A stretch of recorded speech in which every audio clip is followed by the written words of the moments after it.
Ils viennent d'envoyer Bazoum, troisième vague d'attaque. Je rappelle, première vague d'attaque, c'était Guterres qui dit sans argument que, évidemment, ce ne sont pas des mercenaires. Sans nous argumenter, un diplomate de sa carrure.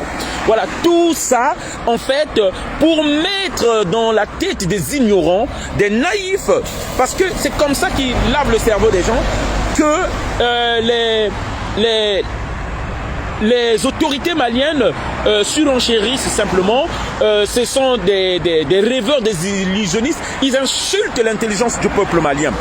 Après, Guterres est venu Mbalo, qui est venu raconter n'importe quoi, qu'il n'a pas été envoyé par Ouattara, alors que c'est Ouattara qui avait dit qu'ils vont convoquer la CEDEAO. Donc nous savons, tout ce branle-bas là, c'est parce que Alassane Dramane Ouattara a parlé. Comme c'est le maître, le président de l'Afrique de l'Ouest, de la CEDEAO, parce que apparemment parce que c'est la plus grande, la Côte d'Ivoire c'est la plus grande masse monétaire de la CEDEAO, 45%, c'est pourquoi il commande tout le monde. Après Mbalo, là, donc ils envoient Bazoum.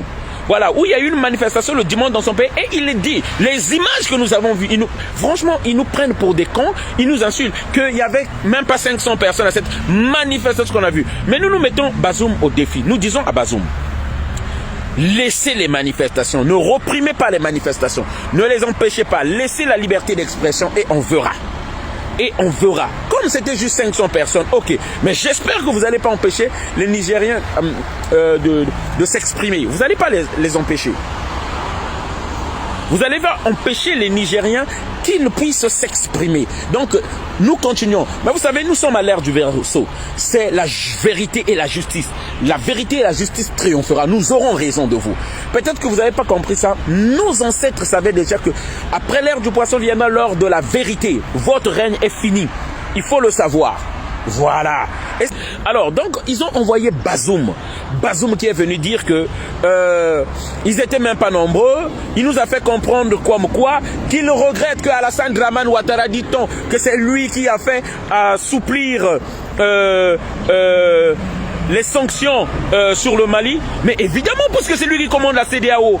Vous nous donnez là par là un message que tout est piloté par Alassane Dramane Ouattara.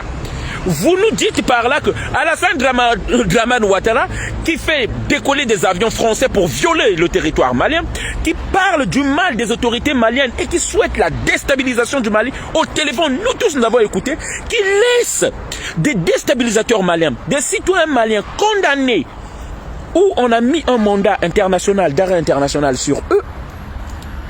On a mis un mandat international sur eux et lui, il ne veut pas livrer ces personnes-là. Alors qu'il avait mis la pression sur le Ghana en 2012 pour qu'on lui livre Blé Goudé.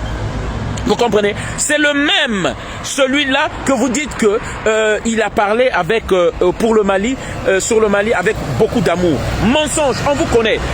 Toi qu'on envoie là, nous savons c'est comme ça que ça fonctionne. Tu es la troisième personne qu'on a envoyée. Et si nous ne faisons pas attention, ils vont envoyer Damiba.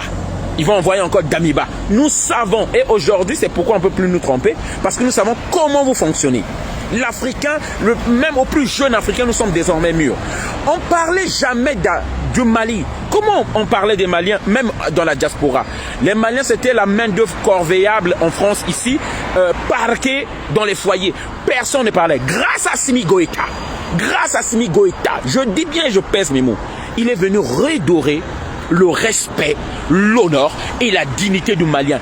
Tout Africain, beaucoup même de nos frères déportés de la Guyane, des Antilles, tous ceux qui sont là-bas, ne connaissaient même pas Assimi Goïta, ne connaissaient même pas le pays qu'on appelait le Mali. Mais grâce à Assimi Goïta, un homme qui a bouté dehors l'armée française d'Afrique, ça mérite du respect. On commence à parler de vous. Et en bien, je dis bien, on ne parlait pas du Mali. Moi, lorsque je me rappelle, on parlait des Congolais pour la danse peut-être, mais les Maliens n'étaient pas tellement visibles. Mais aujourd'hui, c'est une fierté lorsque tu dis que tu es Malien. C'est une fierté aujourd'hui lorsque je dis, tu parles d'Assimi Goïta. Il a rendu l'honneur des Africains. Et ça, c'est en peine 2 ans que nous le connaissons à peine. Attendons encore 2 ans de plus et vous allez voir. Voilà. Alors, les amis, je vais devoir vous laisser. Si vous venez de nous prendre au milieu, je disais que appuyez le pouce levé, parce que puisque vous appuyez le pouce levé, l'audience de notre page augmente. Grâce à vous, on était bloqué depuis 2 ans, on était arrêté juste à 160 000 abonnés. Grâce à vous, nous sommes à 220 000 abonnés. Donc chacun de nous doit partager à 20 de ses contacts cette vidéo-là. Ça prend même pas 1 minute. 20 de ses contacts et liker la page et participer à la cagnotte. Merci encore. Partagez la vidéo partout. On est ensemble. Voilà. La patrie ou la mort nous vaincrons. Assimi Goïta a rendu l'honneur du nom malien. Voilà, le digne descendant de Soundiata Keita. Voilà, de Damonzon Diarra. Voilà, merci encore. Partagez la vidéo.